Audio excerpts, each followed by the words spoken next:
ನಾಡಿನ ದಕ್ಷಿಣ ದಿಕ್ಕಿನ ಸಂಗಮ ಕ್ಷೇತ್ರದಲ್ಲಿ ನಮ್ಮ ಸೋಸಲೆ ಗ್ರಾಮದಲ್ಲಿ ನಮ್ಮಮ್ಮಹು ನಮ್ಮ ನೆಲೆಸಿಹಳಲ್ಲಿ ಪವಾಡ ತೋರುತ್ತಲಿ ಭಕ್ತರ ಮೊರೆಯಲ್ಲಿ.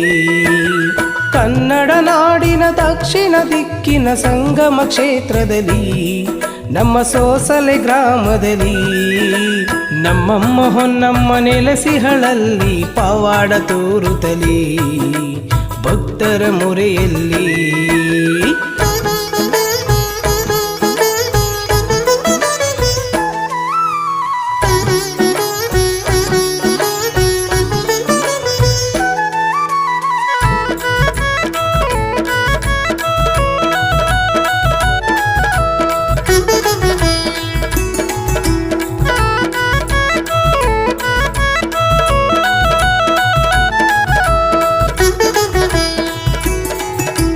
ನೆಲದಲ್ಲಿ ಭತ್ತವ ಕುಟ್ಟಿಸಿ ಅಕ್ಕಿಯ ಒಟ್ಟನ್ನು ತೆಗೆಯುವಳು, ಅದರಲ್ಲಿ ಮಡೆಯ ಮಡಿಕೆ ಹತ್ತಿಸಿ ಎಡೆಯನ್ನು ಪಡೆಯುವಳು. ಗುಡಿಸಲ ಗುಡಿಯ ಒಳಗೆ ಕುಳಿತು ನಗುವನ್ನು ಬೀರುವಳು ಹೂವಮ್ಮ ಹೊನ್ನಮ್ಮ. ಗುಡಿಸಲ ಗುಡಿಯ ಒಳಗೆ ಕುಳಿತು ನಗುವನ್ನು ಬೀರುವಳು. ಪುಣ್ಯ ಜನರು ಕಟ್ಟಿದ ತೇರಲಿ ಮೆರವಣಿಗೆ ಇವಳು ಶುದ್ಧದ ಮನದವಳು. ಕನ್ನಡ ನಾಡಿನ ದಕ್ಷಿಣ ದಿಕ್ಕಿನ ಸಂಗಮ ಕ್ಷೇತ್ರದಲ್ಲಿ ನಮ್ಮ ಸೋಸಲೆ ಗ್ರಾಮದಲ್ಲಿ ನಮ್ಮಮ್ಮಹು ನಮ್ಮ ನೆಲೆಸಿಹಳಲ್ಲಿ ಪವಾಡ ತೋರುತ್ತಲಿ ಭಕ್ತರ ಮೊರೆಯಲ್ಲಿ.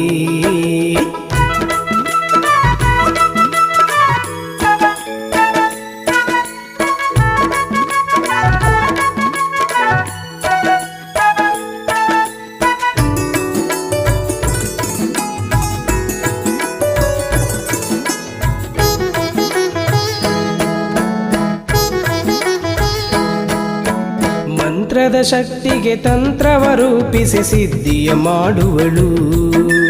ಕಲ್ಯಾಣಿ ಕೊಳದ ಹನಿ ನೀರ ಮುಟ್ಟರಿ ಪಾಪವ ತೆಗೆಯುವಳು. ತಾಯಿಯ ಮುಂದಿನ ಅಶ್ವತ್ಥ ವೃಕ್ಷಕ್ಕೆ ಶಿರವನ್ನು ಬಾಗಿದರೆ ಹೊನ್ನಮ್ಮ.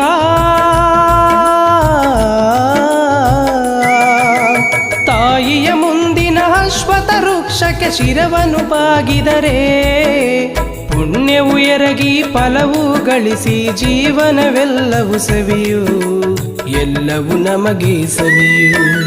ಕನ್ನಡ ನಾಡಿನ ದಕ್ಷಿಣ ದಿಕ್ಕಿನ ಸಂಗಮ ಕ್ಷೇತ್ರದಲ್ಲಿ ನಮ್ಮ ಸೋಸಲೆ ಗ್ರಾಮದಲ್ಲಿ ನಮ್ಮಮ್ಮ ಹೊನ್ನಮ್ಮ ನೆಲೆಸಿಹಳಲ್ಲಿ ಪವಾಡ ತೋರುತ್ತಲಿ ಭಕ್ತರ ಮೊರೆಯಲ್ಲಿ.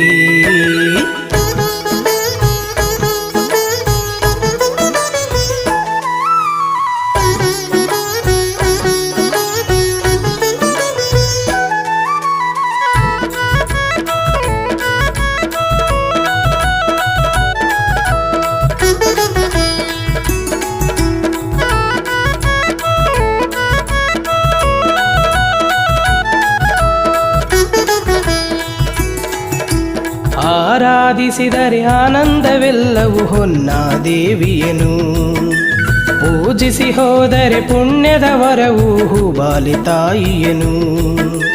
ಬಂಜೆಯತನವನ್ನು ತೊಲಗಿಸಿ ಅಮ್ಮ ಮಕ್ಕಳ ನೀಡುವಳು ಅಮ್ಮ ನಮ್ಮಮ್ಮ. ಬಂಜೆಯತನವನ್ನು ತೊಲಗಿಸಿ ಅಮ್ಮ ಮಕ್ಕಳ ನೀಡುವಳು. ಸತ್ಯದ ದೇವಿಯು ನಿತ್ಯವೂ ಭಕ್ತಿಗೆ ಅಭಯವ ನೀಡುತ್ತಲಿಹಳು ಪಾವನ ಮಾಡುತ್ತಲಿಹಳು. ಕನ್ನಡ ನಾಡಿನ ದಕ್ಷಿಣ ದಿಕ್ಕಿನ ಸಂಗಮ ಕ್ಷೇತ್ರದಲ್ಲಿ ನಮ್ಮ ಸೋಸಲೆ ಗ್ರಾಮದಲ್ಲಿ ನಮ್ಮಮ್ಮ ಹೊನ್ನಮ್ಮ ನೆಲೆಸಿಹಳಲ್ಲಿ ಪವಾಡ ತೋರುತ್ತಲಿ ಭಕ್ತರ ಮೊರೆಯಲ್ಲಿ. ಕನ್ನಡ ನಾಡಿನ ದಕ್ಷಿಣ ದಿಕ್ಕಿನ ಸಂಗಮ ಕ್ಷೇತ್ರದಲ್ಲಿ ನಮ್ಮ ಸೋಸಲೆ ಗ್ರಾಮದಲ್ಲಿ ನಮ್ಮಮ್ಮ ಹೊನ್ನಮ್ಮ ನೆಲೆಸಿಹಳಲ್ಲಿ ಪವಾಡ ತೋರುತ್ತಲಿ ಭಕ್ತರ ಮೊರೆಯಲ್ಲಿ.